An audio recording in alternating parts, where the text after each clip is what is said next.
Hello दोस्तों, नमस्कार आप सभी को हिस्ट्री के जीत के इस प्लेटफॉर्म के ऊपर। ये हिस्ट्री की पहली क्लास है और हम लोग यहाँ पे ना कंप्लीट हिस्ट्री को कवर करने वाले हैं, एंशियंट, मिडिवल, मॉडर्न।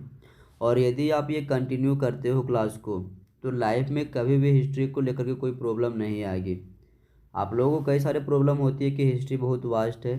यार मैं आप लोग को श्योर करता हूँ कि आप लोग मेरे साथ अगर बने रहे लास्ट तक तो कहीं भी आप लोग को जो हिस्ट्री को लेकर के डर है ना, वो डर नहीं रहेगी, वो दूर हो जाएंगे। तो हम लोग सबसे पहले आपको बात करें तो सबसे पहले हम बात करते हैं एक्चुअली हिस्ट्री में कि हम लोग हिस्ट्री को कहाँ कहाँ से जान सकते हैं, अपने इतिहास को। तो इतिहास को जानने के लिए हमारे पास तीन चीज़ें जनरली होती हैं। पहला पुरातात्विक साक्ष्य, जिसमें आपका क्या क्या हो सकता है, स्मारक हो सकते हैं, भवनावशेष, जैसे कोई बहुत सारे हमारे स्मारक अभी भी हैं। कई सारे राजवाड़ों के हमारे पास सिक्के हो सकते हैं, अभिलेख, मूर्तियाँ, चित्रकला और साथ साथ मुहरों। ये पुरातात्विक साक्ष्य हैं जिनके माध्यम से हम क्या हैं, भारत के बारे में जान सकते हैं, भारत के इतिहास के बारे में जान सकते हैं।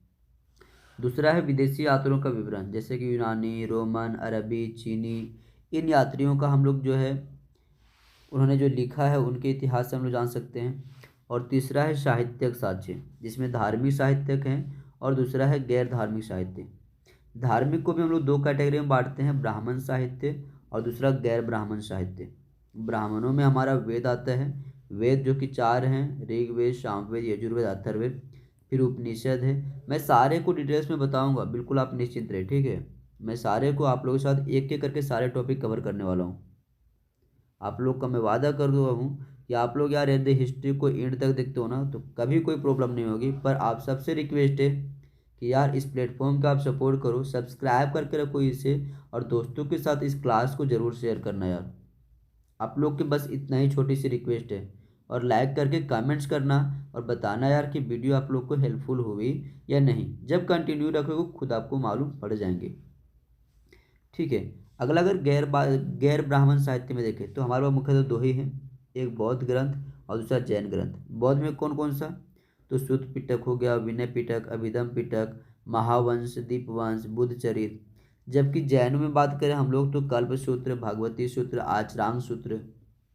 जबकि अगर हम बात करें कि गैर धार्मिक में तो राजतरंगिनी है, आपका हर्षचरित है, अर्थशास्त्र है, कौटिल्यकाश, और कई सारे हमारे पास संगम साहित्य भी हैं।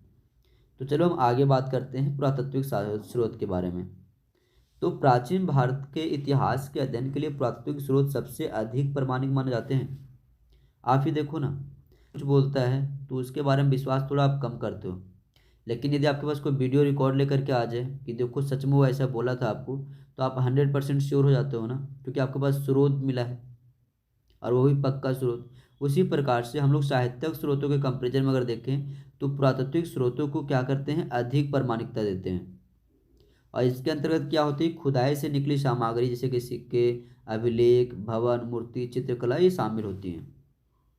पुरातात्विक उत्खनन को हम लोग दो प्रकार से उत्खनन करते हैं। अगर हमें उत्खनन करनी होती है तो पहला तो क्षैतिज, दूसरा ऊर्ध्वाधर, ठीक है। क्षैतिज और ऊर्ध्वाधर मतलब हम लोग क्षैतिज करते हैं, मतलब कि इस प्रकार से उत्खनन करते हैं, सीधे ऐसे ऐसे काटते जाते हैं मिट्टियाँ और ऐसे निकालते जाते हैं।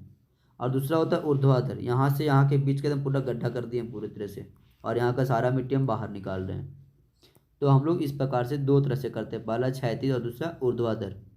क्षैतिज उत्खनन से किसी सभ्यता के संपूर्ण स्वरूप के बारे में जानकारी प्राप्त होती है। हम लोग क्षैतिज जब करते हैं, बड़ी मात्रा में जब खुदाई करते हैं, पूरी बड़ी मात्रा एरिया में पूरा, तो इससे हमें उसके संपूर्ण सभ्यता के बारे में जानकारी मिलती है। जबकि ऊर्ध्वाधर में हमें क्या होती हैं, तो ऊर्ध्वाधर में हम लोग विशेषता उसी एरिया स्पेसिफिक के बारे में जानते हैं। ऊर्ध्वाधर उत्खनन से क्या होता है, किसी संस्कृति का काल मापन किया जाता है कि वो किस काल में और कहाँ तक वो फैली हुई थी, ठीक है। उत्खनन से प्राप्त हुई वस्तुओं का आयु ज्ञात करने के लिए हम लोग किस चीज़ का उपयोग करते हैं, आप लोग से कई बार प्रश्न पूछाते हैं, ध्यान रखना। उत्खनन से प्राप्त हुई वस्तुओं का आयु ज्ञात करने के लिए हम लोग रेडियो कार्बन डेटिंग तकनीक का प्रयोग करते हैं। किसका, रेडियो कार्बन डेटिंग, ठीक है। आगे आगे हम बात करते हैं सिक्कों के बारे में। अगर सिक्कों के बारे में बात करें तो सिक्कों के अध्ययन को हम लोग कहते हैं नुमिस्मेटिक्स अथवा मुद्रा शास्त्र। अगर प्रश्न पूछा जाए कि सिक्कों के अध्ययन को कहा कहा गया है, तो सिक्कों के अध्ययन को मुद्रा शास्त्र कहा गया है। भारत के प्रारंभिक सिक्कों को आहत सिक्के अथवा पंचमार्क सिक्के कहा जाता है और इन सिक्कों व मुद्राओं पर कोई भी लेख नहीं थे, केवल उन पर विभिन्न आकृतियां जैसे मछली, हाथी, पेड़ आदि विद्यमान होती थी। ठीक है। और इन्हीं पांच मार्क सिक्कों को सर्वप्रथम 1800 ईस्वी में कोयम्बटूर, जो कि तमिलनाडु में अवस्थित है, कोयम्बटूर में कर्नल कोल्डवेल के द्वारा प्राप्त किया गया था। और भारत के सर्वप्रथम अगर तिथि युक्त या फिर लेख युक्त सिक्के की बात करें तो हिंदू यूनानी सिक्के हैं। ठीक है, क्योंकि उन्हीं के द्वारा हिंद या उनके द्वारा जारी किए गए थे। पहला सिक्के हम लोग को प्रमाण के रूप में देखने को मिला है। आगे यदि बात करें तो प्रारंभिक सिक्कों में प्रतीकों का प्रयोग नहीं किया जाता था। बाद में राजाओं या फिर जारीकर्ताओं के नाम, जैसे कि गिल्ड हो गया या फिर व्यापारी हो गए, इनके नाम या फिर देवताओं या फिर तिथियों का उल्लेख सिक्कों पर किया जाने लगा। और ये सिक्के कालानुक्रम के साथ धार्मिक, सांस्कृतिक, ये क्या क्या बताते हैं? ये सिक्के हमें बहुत कुछ बताते हैं। क्या बताते हैं? सिक्के हमें बताते हैं धार्मिक स्थिति, सांस्कृतिक स्थितियाँ, उस समय जब ये जारी किए गए उस समय के कालानुक्रम, समय की जानकारी, आर्थिक स्थितियाँ कैसी थी वो भी बताती हैं। सिक्के में इतने सारी चीज़ें बताती हैं। स्थानीय और सीमा पर लेन देन में इन सिक्कों का प्रयोग हमें विभिन्न शासकों, राजवंशों और उनके शासन की सीमाओं के बारे में जानकारी प्रदान करते हैं। सिक्कों में प्रयुक्त धातु और सिक्कों की संख्या एक राज्य में व्यापार, वाणिज्य और वित्त की स्थिति की ओर इंगित करता है। सिक्कों में जो धातु प्रयोग की जाती है और सिक्कों की जो संख्या है उत्पादकता को लेकर के, वो हमें किसी राज्य की व्यापार, वहाँ की वाणिज्य और वित्त से जुड़ी जानकारी देती है। अगर बड़े प्रोस्पेक्टिव में देखें तो उत्तर गुप्तकालीन कुछ सिक्के उस अवधि में व्यापार और वाणिज्य में गिरावट की ओर इंगित करते हैं। अगला बात करें हम तो सर्वप्रथम, अगर कोई प्रश्न आपसे पूछा जाता है कई बार कि सर्वप्रथम विशुद्ध सोने के सिक्के जारी किसने किया, तो ये विम कटफिशेस के कार्यकाल में कुषाण शासकों के द्वारा जारी किया गया था। बार बार मैं बता रहा हूँ दोस्त, आप यदि क्लास को एंड तक देखोगे ना, रेगुलर बेसिस पे ये पूरा सीरीज चलेगी आपकी हिस्ट्री की, तो ज़िंदगी में कभी आप लोगों को कोई प्रश्न छूटेगा नहीं एग्ज़ाम में। और ये हर एक एग्जामिनेशन के लिए आपका इम्पोर्टेंट होगा, चाहे आप किसी भी एग्ज़ाम की तैयारी क्यों ना कर रहे हो।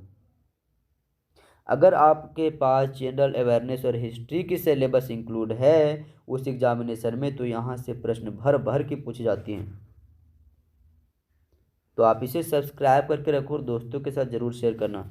आपसे प्रश्न पूछा जाता है कि सर्वप्रथम विशुद्ध मतलब कि प्योर गोल्ड, शुद्ध सोने के सिक्के जारू किसके शासनकाल में किए गए थे, तो कुषाण के शासकों के शासनकाल में किए गए थे। कुषाणों में किसके शासनकाल में? वीम कटफिशेस के शासनकाल में। लेकिन यदि आपसे पूछ दिया जाए कि सर्वाधिक मात्रा में सोने के सिक्के जारी कब किए गए, तो गुप्त शासकों के कार्यकाल में। लेकिन अगला प्रश्न आता है कि सर्वाधिक तांबे के सिक्के जारी कब किए गए, तो ये भी प्रश्न का सही उत्तर है कुषाण शासकों के समय में। सर्वाधिक मात्रा में सोने के सिक्के गुप्तों के समय में, सर्वाधिक मात्रा में तांबे के सिक्के कुषाणों के समय में।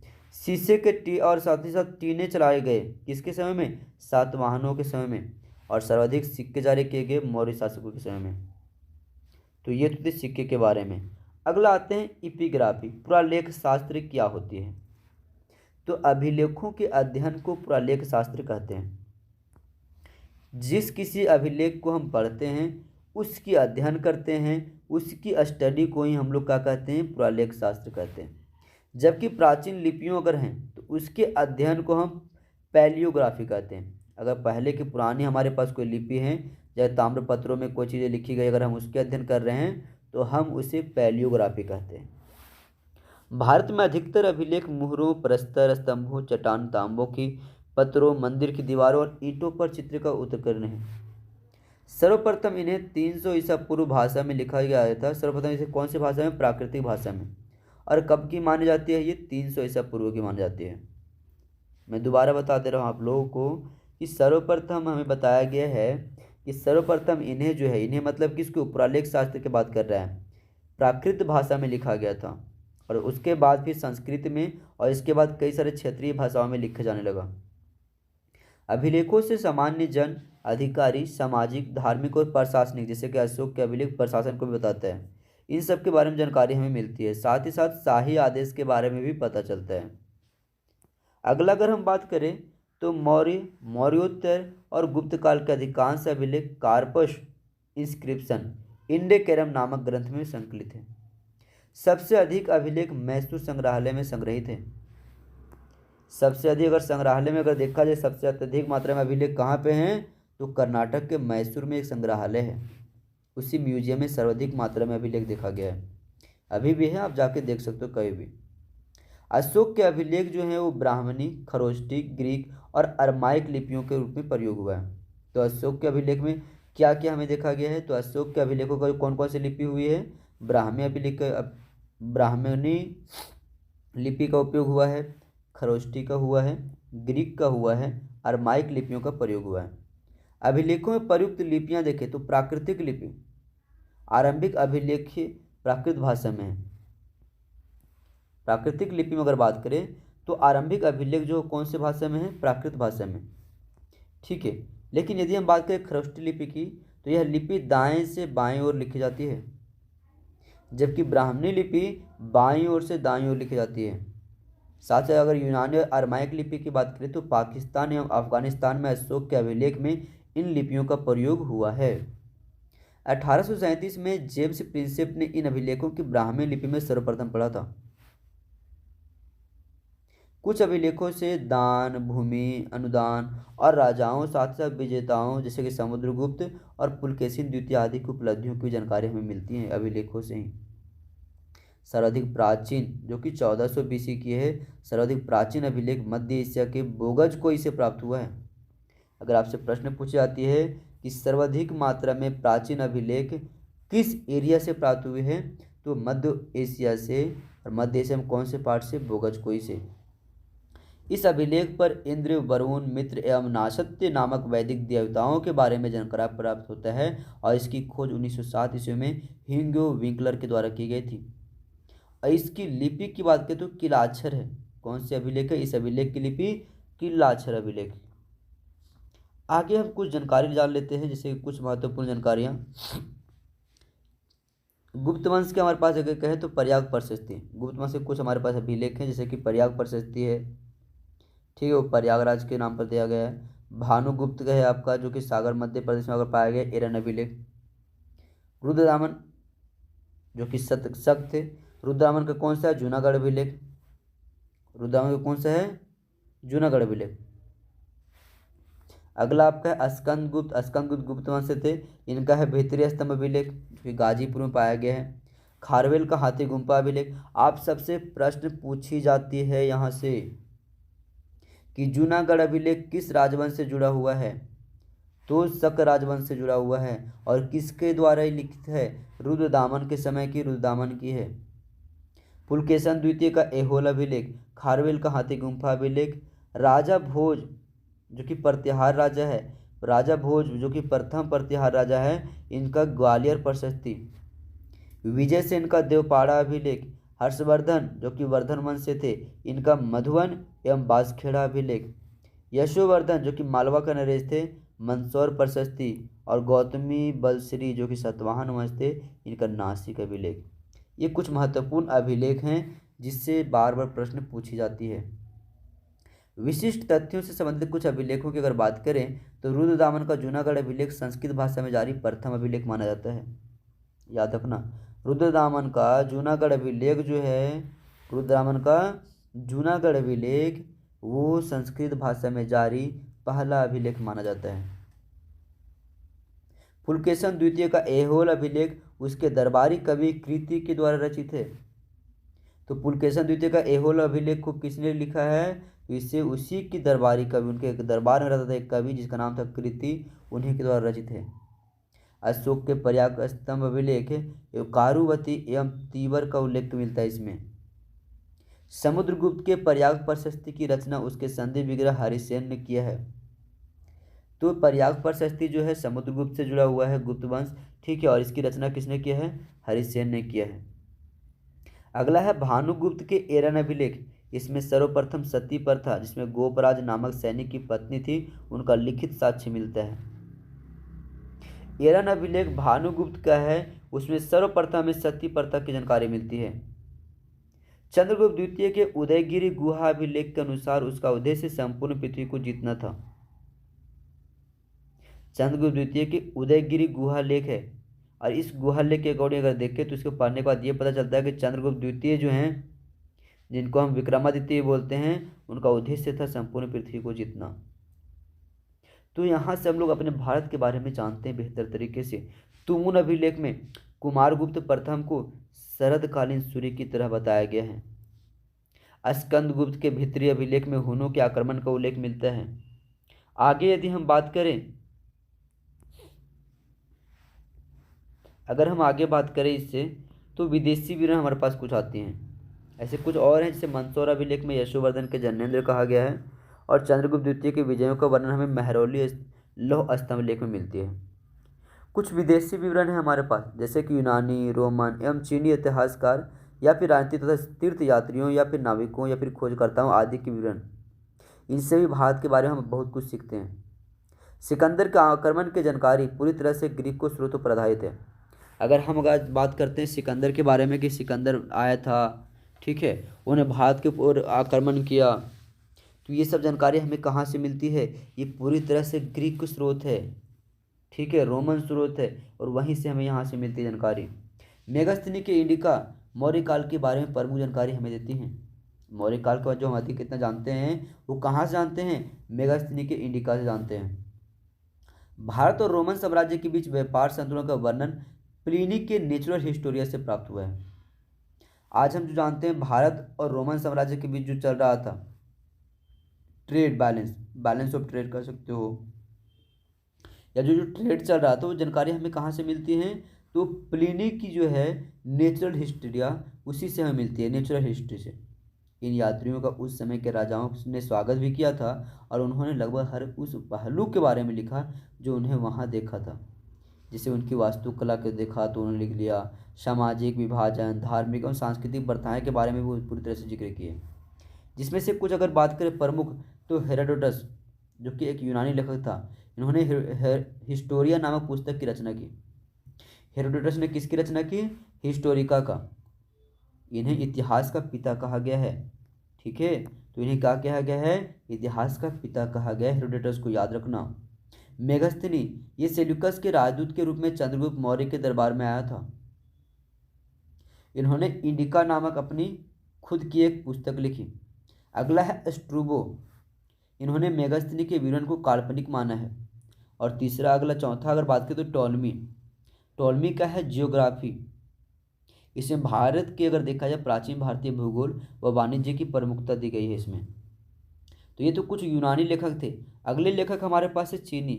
अगर चीनी लेखकों की बात करें तो पहला आता है हमारा फाहयान, जो कि 399 से 414 ईस्वी के आसपास भारत में रहा।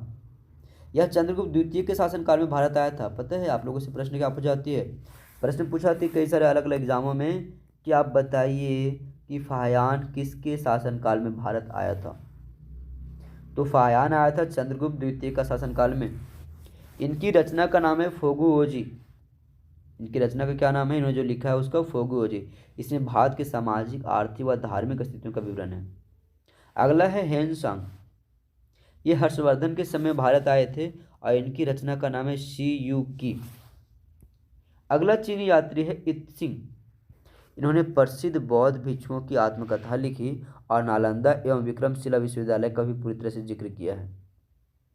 अगले आते हैं हमारे पास चाओ जू कुआ, इन्होंने चीनी अरबी व्यापार के बारे में विवरण दिया है कि चीन और अरबी व्यापार से भारत को क्या लाभ हो रहा था, क्या उनके पास ट्रेड ऑफ बैलेंस थी या नहीं थी, इकोनॉमी के बारे में इन्होंने लिखा है।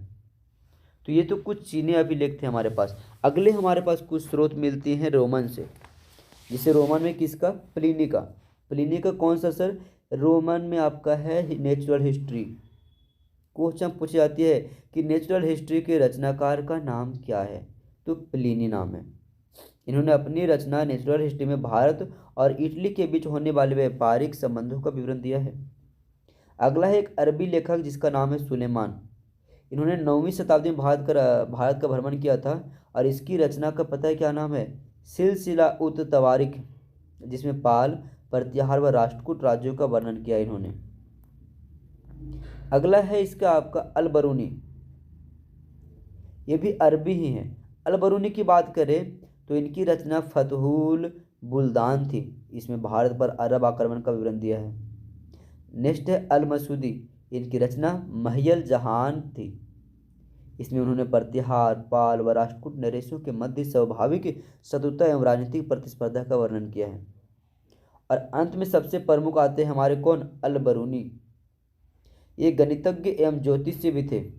यह महमूद गजनवी के साथ आए थे जब महमूद गजनवी ने सोमनाथ पर आक्रमण किया था। ठीक है, तो प्राचीन भारतीय इतिहास के हमने इतने सारे स्रोत देख लिए जहाँ से हम लोग भारत के बारे में जानते हैं। आगे हम जानते हैं प्राचीन भारतीय इतिहास के आधुनिक कुछ लेखक, जैसे कि सर विलियम जोन्स। इन्होंने 1789 ईस्वी में अभिज्ञान शकुंतलम का अंग्रेजी में अनुवाद कराया था। सर विलियम जोन्स ने 1789 में अभिज्ञान शकुंतलम का अंग्रेजी में अनुवाद करवाया, जबकि 1785 में विल्किंस ने भगवत गीता का अंग्रेजी में अनुवाद कराया। प्रश्न पूछा जाएगा कि किस व्यक्ति ने भगवत गीता का अनुवाद इंग्लिश में या फिर अंग्रेजी में करवाया, तो विल्किंस ने। और अभिज्ञान शकुंतलम का इंग्लिश में किसने करवाया, तो सर विलियम जोन्स ने। विंस्टन आर्थर स्मिथ ने अपनी पुस्तक अर्ली हिस्ट्री ऑफ इंडिया में प्राचीन भारत के सुव्यवस्था इतिहास दिया है। प्राचीन इतिहास को जानने के लिए डी कौशाम्बी की कृति an introduction to the study of India history या इंडियन हिस्ट्री एक उत्तम स्रोत माना गया है। डी कौशाम्बी में लिखा है, उन्हीं का ये पुस्तक है। उनका इंट्रो क्या है, टाइटल है an introduction to the study of Indian history. ये इतिहास के बारे में हमें बहुत कुछ सिखाता है। आगे हमारे पास कुछ है साहित्यक स्रोत और भी, जो कि कुछ प्रमुख है, जैसे कि 4 वेद, ऋग्वेद, सामवेद, अथर्ववेद, यजुर्वेद, रामायण जिसे अब एपिक्स कहा गया है। ये 2 महा एपिक्स हमारे पास है, रामायण और महाभारत। ठीक है, अगला हमारे पास है स्मृतियाँ और धर्मसूत्र, महाकाव्य, जैन व बौद्ध ग्रंथ, विभिन्न साहित्यिक संगीत साहित्य के साथ साथ आपको होगा संगम साहित्य, नाटक आदि साहित्यिक स्रोतों के अंतर्गत भी हम भारत के बारे में जानते हैं। ये स्रोत हमें प्राचीन काल की सामाजिक, सांस्कृतिक और राजनीतिक स्थितियों के बारे में बेहतर जानकारी देती है। और भारत में सबसे प्राचीन अगर पांडुलिपि बोला जाए तो बर्च की छाल की ताड़ के पत्तों पर लिखी गई थी। भारत में सबसे प्राचीन पांडुलिपियां अगर देखें तो बर्च की छाल जो है और साथ ही साथ ताड़ के पत्तों पर लिखी गई है। कौटिल्य के अर्थशास्त्र से हमें मौर्य शासन और उसकी अर्थव्यवस्था, राजनीति, प्रशासन और समाज की विस्तृत वर्णन मिला है। पुराण से हमें गुप्त शासन तक के राजवंशीय इतिहास की जानकारी मिलती है। पुराणों के रचयिता लोमहर्ष थे। रामायण एवं महाभारत से हमें भारत की सांस्कृतिक एवं सभ्यता, प्रशासनिक व्यवस्था आदि के बारे में जानकारी मिलती है। रामायण को चतुर्वंशीय शास्त्रीय संहिता तथा महाभारत को जय संहिता के नाम से जाना जाता है, याद रखना। रामायण का नेक्स्ट नाम क्या बताया गया है, रामायण का अगला जो नाम हमें बताया गया है वह है चतुर्वंशी शास्त्रीय संहिता, जबकि महाभारत का दूसरा नाम क्या है, जय संहिता, याद रखना। ये स्रोत भाषा, लिपि और लेखन शैली के उपयोग के संदर्भ में भी जानकारी प्रदान करते हैं। कुछ प्रमुख साहित्यिक रचनाएं हैं, जैसे कि अष्टाध्यायी पाणिनि का है। पाणिनि का अष्टाध्यायी आपका हो गया। सोमदेव का आपका कथा सारित सागर, पतंजलि का महाभाष्य, क्षेमेंद्र का आपका हो गया बृहद कथा मंजरी, कौटिल्य का अर्थशास्त्र, कामंदक का नीति शास्त्र, कालिदास का मालविकाग्निमित। ये सारे क्वेश्चन पूछे जाते हैं। मैं यहाँ पे जो भी चेक करवा रहा हूँ ना यार, सारी चीज़ आपका एग्जाम ओरिएंटेड है। आप किसी भी एग्जाम में बैठ रहे हो, state, PCS, banking, SSC, railway, defence, कहीं पे भी बैठ रहे हो, अगर आप ये क्लास को कंटिन्यू करते हो ना, लाइफ में कभी आप लोग को हिस्ट्री से डर नहीं लगेगी और आपका सारे क्वेश्चन 100 आउट ऑफ 100 आएंगे। मतलब ये कि 100 का आप एक्यूरेसी हमेशा करके आओगे हिस्ट्री में, ये मेरा वादा है आपसे। तो प्लीज़ आप मुझे सपोर्ट करो, मैं इसी प्रकार के कंटेंट हमेशा आप लोग के लेकर के आऊँगा ताकि आप लोग को कभी भी दिक्कत ना हो। ठीक है, आगे हमारे पास है कालिदास का क्या है, मालविकाग्निमित्र, कामंदक का नीति शास्त्र है हमारे पास, साथ शूद्रक का मृच्छकटिकम, बाणभट्ट का हर्षचरित, संध्याकर नंदी का रामचरित, चंद्रबरदाई का पृथ्वीराज राजसो, चंद्रबरदाई का क्या है, पृथ्वीराज राजसो, कलहन का राजतरंगिनी। अगर हम बताएं अष्टाध्यायी जो है पाणिनि का, उसमें क्या है, तो व्याकरण ग्रंथ है इसमें, जबकि कथा सरित सागर में मौर्य काल के विषय में जानकारी दी गई है। साथ ही यदि महाभाष्य में अगर देखें पतंजलि का, तो उसमें पुष्यमित्र सिंह की सारी जानकारियाँ उसमें मिलती है हमें। क्षेमेंद्र का जो है बृहद कथा मंजरी, उससे मौर्य काल के विषय में जानकारी मिलती है। कौटिल्य के अर्थशास्त्र में मौर्य काल के विषय में जानकारी मिलती है। इस प्रकार से हमने सारे शासकों के बारे में जानकारियाँ एकत्रित किया है इसी से। ठीक है, तो ये कुछ प्रमुख हैं जहाँ से आप लोग को बार बार एग्जाम में पूछे जाते हैं। ठीक है, तो ये हमने आपको बता दिया। यहाँ पे अगर आपने पता है एक चीज़ और पूछा जाता है आप लोग से, काल निर्धारण को लेकर के। ठीक है, तो प्रागैतिहासिक कालीन अगर देखें कुछ काल निर्धारण हमारे पास होती हैं, तो ये अब बता दें आप लोगों को। प्रागैतिहासिक काल में आपका 3 पार्ट होती हैं, पुरापाषाण कालीन, मध्य पाषाण कालीन और नवपाषाण कालीन।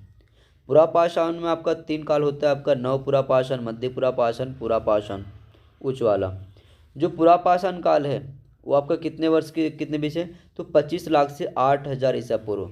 जबकि मध्य पाषाण काल 8 से लेकर के 4,000 ईसा पूर्व के बीच का है। और नवपाषाण काल 4,000 से 2,500 ईसा पूर्व। डायरेक्ट एग्जाम में काल से जो पूछी जाती है जानकारियाँ कि नवपाषाण काल कब से कब तक के बीच की थी, तो याद रखना। आदि इतिहास के अंतर्गत आपको आता है सिंधु घाटी सभ्यता और वैदिक सभ्यता। आदि इतिहास में कौन को आता है, तो सिंधु घाटी सभ्यता और वैदिक सभ्यता। सिंधु घाटी सभ्यता हमारा 2500 से लेकर के 1500 ईसा पूर्व के बीच है।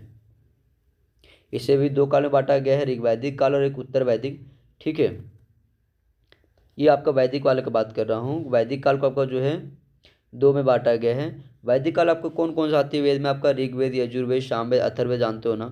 तो जो ऋग्वेद उससे प्राचीन माना गया सबसे ज़्यादा, जो कि 1500 से 1,000 ईसा पूर्व के बीच का था। जबकि जो बच गए 3 आपका यजुर्वेद, सामवेद और अथर्ववेद, उससे उत्तर वैदिक काल माना गया है। और ये 1,000 ईसा पूर्व से लेकर के 600 ईसा पूर्व के बीच का है। इन दोनों के बाद जो हमारी बच जाती है वो है ऐतिहासिक काल। ऐतिहासिक काल में अगर बात करें तो आज हम लोग जो पढ़ते हैं ना मौर्यों के बारे में, गुप्तों के बारे में, वो सारी चीज़ें इसी में कवर होती है। तो इतिहास को हम लोग फिर 3 बांटते हैं, जिसमें आपका आता है ऐतिहासिक काल में प्राचीन भारत का इतिहास, मध्यकालीन भारत का इतिहास और एक आधुनिक भारत का इतिहास। प्राचीन में हम लोग जानते हैं 600 ईसा पूर्व से लेकर के 712 ईसा पूर्व के बीच, जब वैदिक काल समाप्त होती है। मध्यकाल में आपका 712 से 1707 और आधुनिक में आपका 1707 से लेकर 1964 के बीच तक। ठीक है, तो ये कुछ जानकारी इसके विषय में थी। प्रागैतिहासिक काल के बारे में थोड़ा सा और जानकारी ले लेते हैं। तो ऐसा काल जिसका कोई लिखित साक्ष्य प्राप्त ना हो किंतु प्राकृतिक साक्ष्य उपलब्ध हो, तो उसे हम पाषाण काल कहते हैं या फिर प्रागैतिहासिक काल कहते हैं। तो प्रागैतिहासिक काल किसे कहते हैं, तो एक ऐसा काल जिसका कोई भी हमें लिखित साक्ष्य मिली ना हो, किंतु हमें केवल क्या मिला हो, केवल पुरातात्विक साक्ष्य मिली हो, जैसे कि पाषाण काल इसे कहा गया है। दूसरा आद्य ऐतिहासिक काल, ऐसा काल जिसकी लिपि तो है लेकिन पढ़ी नहीं गई है, जैसे कि सिंधु घाटी सभ्यता, हम इसे क्या कहते हैं, आद्य ऐतिहासिक काल। और ऐतिहासिक काल किसे कहते हैं, तो इस काल का इतिहास लिखित साधनों पर निर्भर करता है, जिसे भारत में यह काल 600 ईसा पूर्व से प्राप्त होता है, प्रारंभ होती है। ठीक है, अब हम लोग ना पाषाण काल के बारे में थोड़ा सा डिटेल से जानते हैं। प्रारंभिक भारतीय इतिहास पाषाण युग की संस्कृतियों से प्रारंभ होती है, जिसमें मानव प्रजातियों ने अपने अस्तित्व के लिए पत्थर अथवा ग्रीकों में लिथोस कहा गया है, इससे प्रयोग किया करते थे। पाषाण युग को मोटे तौर पर कहें तो 3 कालखंडों में विभाजित किया जाता है, पुरापाषाण काल, मध्यपाषाण काल और नवपाषाण काल। पुरापाषाण काल, मध्यपाषाण काल और नवपाषाण काल में अगर बात करें तो सबसे पहले हम बात करते हैं निम्न पुरापाषाण काल की, जिसे 1 लाख ईसा पूर्व से माना गया है। होमो इरेक्टस काल इसे कहा गया है। कर्मागत विकास इसमें धीरे धीरे देखने को मिले से इस काल में मनुष्य मांस पकाना और जानवरों को भगाने के लिए आग पर नियंत्रण करना सीख लिया था। इस काल के लोग शिकार व खाद्य संग्रहण के थे, साथ ही वृक्षों के नीचे और गुफाओं में निवास करते थे। ठीक है, इस काल के लोगों की अगर बात करें तो कैसे थे, मनुष्य जो थे इस समय के वो मांस पकाते थे, वह जानवरों को भगाने के लिए आग पर नियंत्रण करना सीख लिए थे। साथ साथ लोग जो थे वो शिकार व खाद्य संग्रहण भी करते थे, वृक्षों के नीचे व गुफाओं के नीचे वो निवास किया करते थे। उपकरण किसका यूज किया करते थे, किस प्रकार के उपकरणों का अगर यूज किया करते थे, तो अगर वो बात करें तो अपरिष्कृत और खुरदरे उपकरण जैसे कि चॉपर, पेबूस, हस्तकुठार और विदारनी का यूज किया करते थे। इस काल के उपकरण सर्वप्रथम सोहन नदी घाटी क्षेत्र में पाए जाने के कारण इसे सोहन संस्कृति कहा गया। याद रखना। क्या निम्न पुरा पाषाण काल के समय के जितने भी औजार मिले हैं वो सोहन नदी घाटी के आसपास मिले हैं। वो भी पहली अगर देखे साचे तो सोहन नदी के सामने ही मिला था। इस वजह से इसे सोहन संस्कृति के नाम से भी जाना जाता है। किसको? निम्नपुरा पाषाण काल को। इस समय के जो चीज़ें हमें मिली है अगर उसकी बात करें कहाँ कहाँ से मिली है तो बोरी से मिली है, डिडवाना से मिला है, भिम्बेटका, अतिरम्पक्कम, नागार्जुन कोंडा इन क्षेत्रों से अत्यधिक मिली हैं। आगे आते हैं मध्यपुरा पाषाण काल की बात करें तो इसे नियंडरथल कहा गया है। इस काल में भाषा का आविष्कार हुआ लेकिन मानव शिकारी और खाद्य संग्राहक ही बना रह गया। इस काल में फ्लिंट जैसे कि सख्त पत्थर से निर्मित हल्के उपकरण का प्रयोग शुरू हो गया था, जैसे कि सल्क, इंग्लिश में इसको फ्लेक्स कहते हैं। इनसे बने उपकरणों का प्रयोग ब्लेड और स्क्रैपर और बोर्स आदि के रूप में किया करते थे, इसलिए इस काल को फलक संस्कृति कहा गया। तो निम्नपुरा पाषाण काल को क्या कहा गया? सोहन संस्कृति। जबकि मध्यपुरा पाषाण काल को क्या कहा गया? फलक संस्कृति। याद रखना। अगर डीपली अगर पूछेगा ना तो इतने से ज़्यादा डीपली नहीं पूछ सकता आप लोग को। अगला है आपका स्थल, यहाँ से जो पाया गया मध्यपुरा पाषाण युगीन चीज़ें वो है नेवासा, भिम्बेटका, डिडवाना, उत्तर प्रदेश। इन जगहों से क्या पाया गया है? इसमें बेलन घाटी आदि से सारी चीज़ें हमें जानकारी मिलती हैं। अगला आता है उच्चपुरा पाषाण काल, इसे होमोसेपियंस काल कहा गया है। अन्य होमिनिड प्रजातियां इस समय तक विलुप्त हो गई थी। उपकरणों में अगर बात करें तो अधिक परिष्कृत और हल्के उपकरण का प्रयोग किया जाने लगा और इन उपकरणों के दोनों किनारों धारदार होते थे। जैसे कुछ शब्द लिया गया है, ब्लेड, स्क्रैपर और ब्यूरिन, जिन्हें हत्थे में लगाया जाता था। साथ ही सुई, हारपुर आदि हड्डी से भी निर्मित औजार थे। इस समय औजारों के पाने का जो समय देखा गया, इस समय का स्थल कौन कौन सा था? तो स्थल था रेणुगुंटा, सिंहभूम, उत्तर प्रदेश में बेलन घाटी और पटने आदि क्षेत्र। आगे हम बात करते हैं मध्य पाषाण काल की। अगर मध्य पाषाण काल की बात करें तो ये 10,000 ईसा पूर्व से 8,000 ईसा पूर्व के बीच का है। इस काल में पहली बार धनुष और बाण का प्रयोग किया गया था।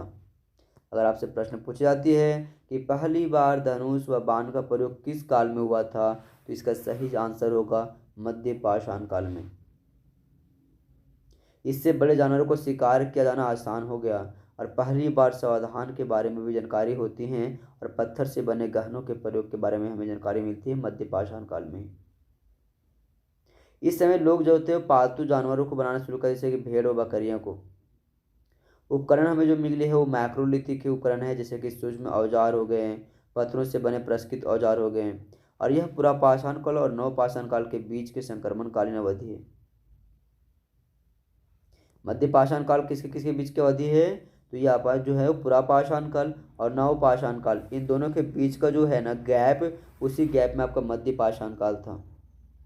जैसे कि धनुष से हो गए, बाण, चंद्रकार, त्रिकोणीय, वर्गाकार, आयताकार, अर्धचंद्राकार आदि आकार के अन्य मैक्रो उपकरण यहाँ पे भी देखने को हमें मिलती है। अगर हम आगे बात करें स्थलों की तो मध्य पाषाणिक स्थल हमारे पास भिंडबेटका है, महादहा है, सराय नाहर राय है, आदमगढ़ है। भिम्बेटका जो है मध्य प्रदेश में स्थित यूनेस्को के विश्व धरोहर स्थल की सूची में भी शामिल है। आगे हम बात करते हैं नवपाषाण युग। नवपाषाण युग 8,000 से 4,000 ईसा पूर्व के बीच का है। यहाँ के समय अगर देखा जाए तो इस समय में लोग जो थे वो झोपड़ियों में निवास करते थे एवं मवेशी पालन, कृषि का विकास जैसे गेहूँ, जौ, कपास, चावल आदि, साथ में मिट्टी के बर्तन जैसे हस्त निर्मित और चाक निर्मित दोनों का उपकरण करते थे। उपकरण की बात करें तो शिकार और कृषि दोनों के लिए धारदार और पॉलिश किए गए पत्थरों के उपकरण का प्रयोग करते थे।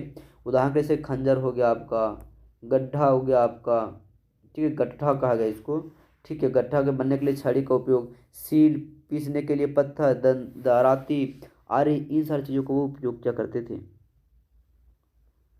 अगला है ताम्रपाषाणकालीन युग।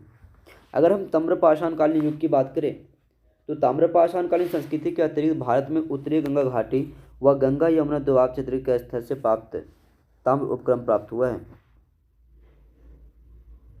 यह संस्कृति तकनीकी दृष्टि से कहे तो हड़प्पा से पहले की है, किंतु कालक्रम में यह हड़प्पा के बाद की है। ध्यान से सुनना मैं क्या कह रहा हूँ। अगर हम देखें तकनीकी टेक्नोलॉजी की दृष्टि से तो हड़प्पा से पहले की मानी जाती है, लेकिन अगर हम देखें कालानुक्रम में टाइम बॉन्ड के अगर साथ देखें तो ये हड़प्पा के बाद की मानी जाती है।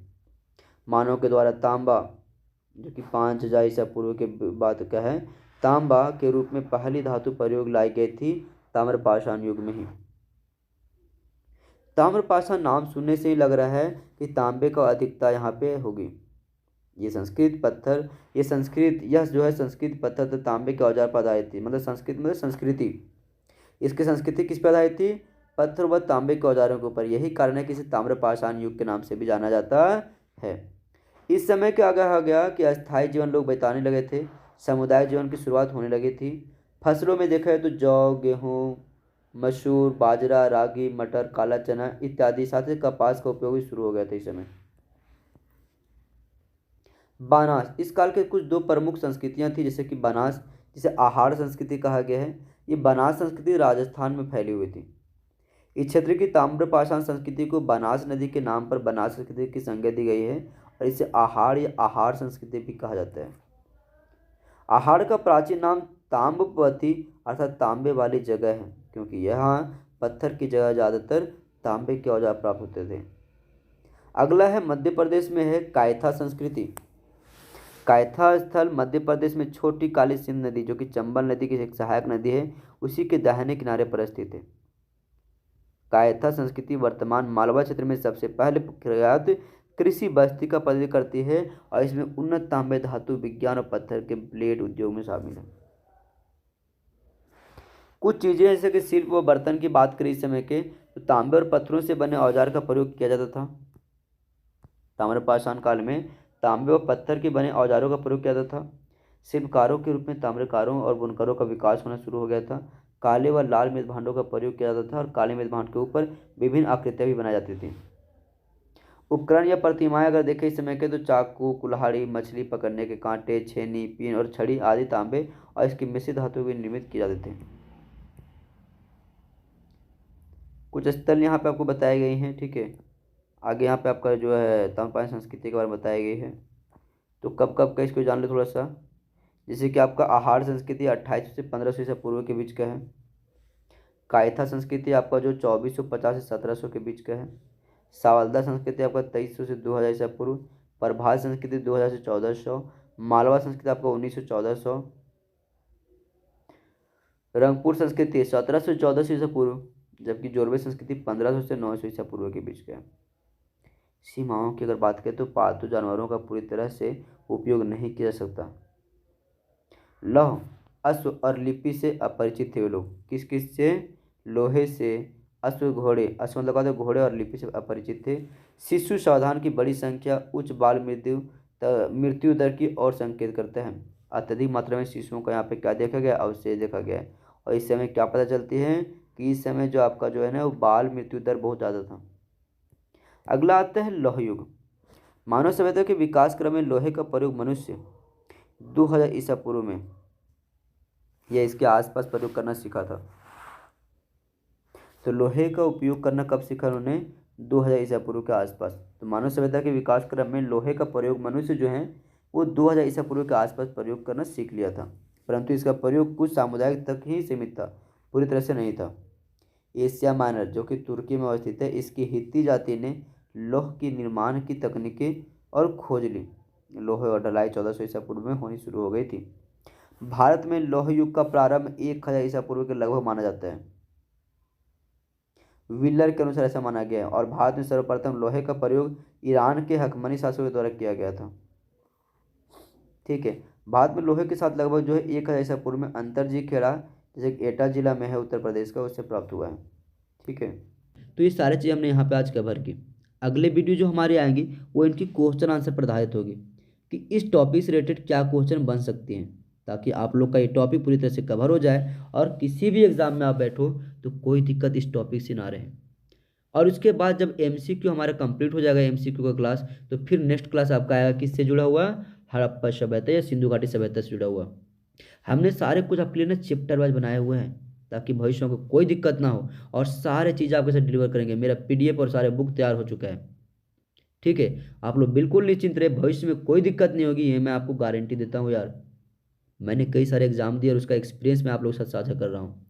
और यदि वो एक्सपीरियंस का आप यदि लाभ लेना चाहते हो तो वीडियो को हमेशा ना एंड तक देखना, और दोस्तों के साथ इसे जरूर शेयर करना, और कैसी लगी आप कमेंट्स में जरूर बताना।